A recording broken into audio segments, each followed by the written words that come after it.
Ingat Pak Kadis, saya pengawas SMA dan SMK. Hari ini dipercaya sebagai KPS, dan mungkin beberapa hari yang lalu kita pernah ketemu di forum pertemuan dialog Ormas Provinsi.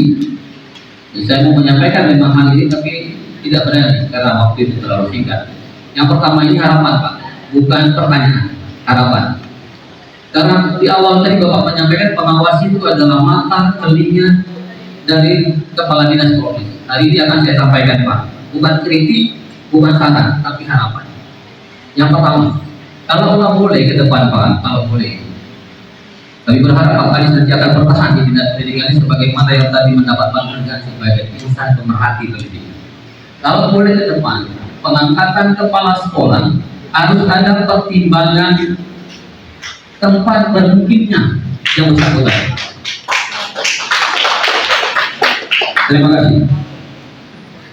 Setelah pengangkatannya kepala ini Pak, saya termasuk orang yang sangat-sangat sedih dan merasa seakan-akan bersalah dengan apa namanya ya.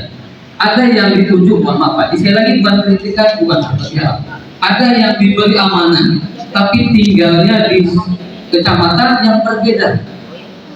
Jaraknya Pak, jarak tempuhnya hampir mencapai 80 sampai 100 km dengan medan yang sangat sulit.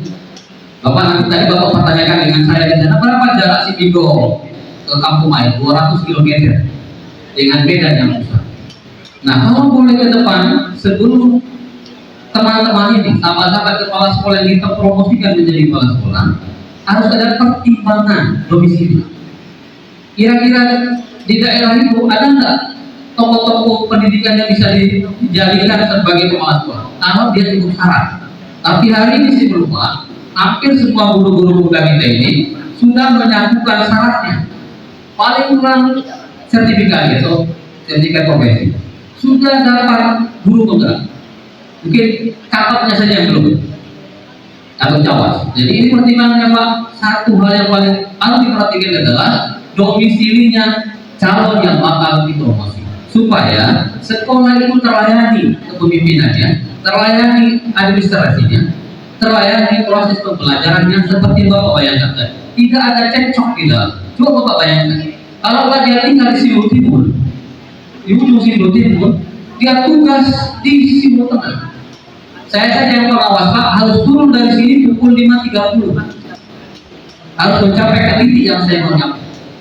Saya Pak, konon lagi kalau ibu-ibu yang ke sana luar biasa meninggalkan rumah hari itu bukan berarti dia tidak bekerja, tapi jarak itulah yang membuat singkatnya tugasnya. Karena sampai di sana pukul 9, kapan lagi dia bisa menjalankan administrasi dan pelayanan yang baik? Ini satu Pak. Yang kedua, harapan kami Pak, Simulu hari ini terbangun dengan P3K dan paruh waktu.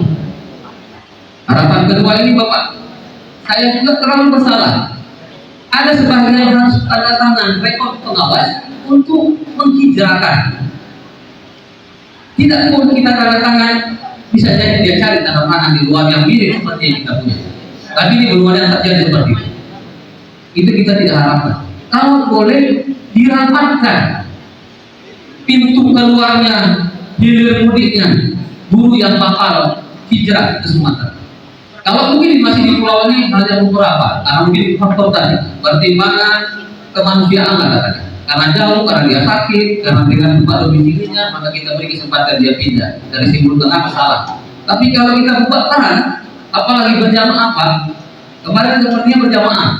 Ya, satu sekolah ini keluar dua, satu sekolah ini keluar satu. Pertanyaannya siapa yang akan mengajar lagi anak kita nih? Kalau gurunya sudah pada hijrah. Jadi mohon dibuat semacam kebijakan, ada pertimbangan khusus secara khusus untuk guru Pak.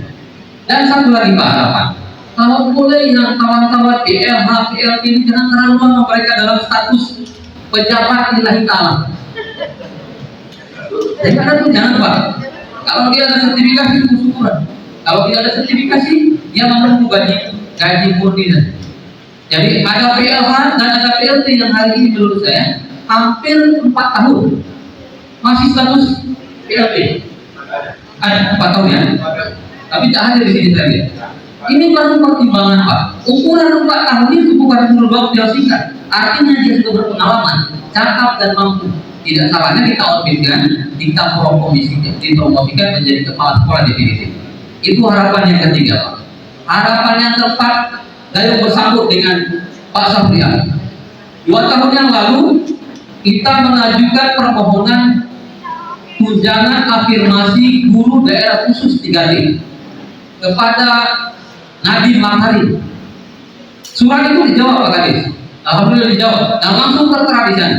Dari sekian ratus sekolah itu hanya 2 daerah tersebut di sana sebagai kategori daerah wilayah negatif atau tadi.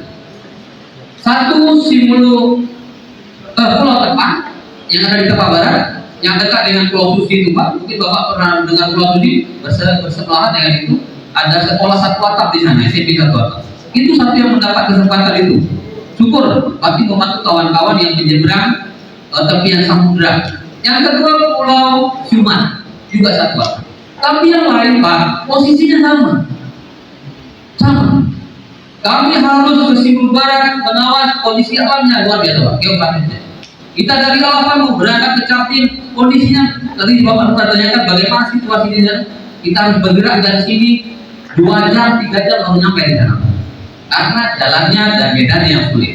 Beda kita di daratan Sumatera. Nah ini harapan kami Pak. Sekali lagi, walaupun ini tidak ada dalam regulasi di kementerian, tapi afirmasi ini boleh ditimbulkan dengan syarat ada rekomendasi surat sakti dari Bapak dan DPR Aceh untuk mengeluarkan usulan afirmasi tunjangan guru daerah khusus.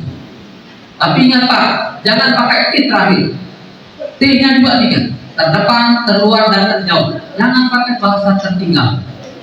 Kasihan kan kalau tertinggal Pak. Ya benar Pak, ya benar banyak. Ya. Terus Bapak bayangkan, bagaimana ekonomi bisa berkembang? Kalau gaji kami, Bapak Kadis bisa tahu berapa hari ini. Bukan maaf, bukan tidak bersyukur, tapi kebutuhan di sini cukup tinggi harganya.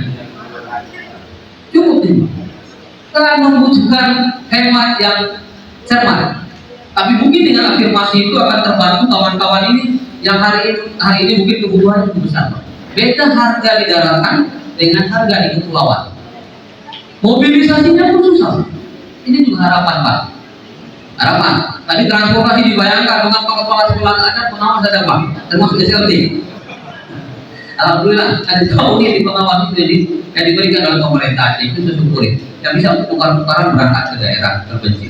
Nah ini harapan Pak. Kalau ada rekomendasi dari Bapak yang memang harus sekali lagi, insan pemerhati pendidikan tidak salahnya memberikan semacam surat sakti bahwa Simbol ini adalah daerah 3T, nanti akan dikuatkan oleh pimpinan DPR Aceh dan diajukan ke kementerian. Tentu ini harapan besar Pak, bukan pertanyaan, tapi harapan kami dengan kehadiran Bapak hari ini dan Bapak Menteri besok. Dan saya minta izin juga dengan Pak Kadis, kalau boleh diizinkan, besok saya akan memberikan rekomendasi kepada Menteri Pendidikan melalui Ikatan Guru Indonesia, rekomendasi pengadaan afirmasi tunjangan khusus daerah terpencil. Kalau memang Bapak setuju, kalau tidak saya simpan di rumah. Nah terakhir Pak, kalau Bapak bayangkan tadi dengan Singapura tidak jauh dengan kita Pak, pasirnya saja dari Indonesia diambil. Kalau Aceh seperti itu, kemana kita hari ini? Nggak mau lagi sekolah di Indonesia Pak, masih sekolah di Indonesia. Terima kasih. Assalamualaikum warahmatullahi wabarakatuh.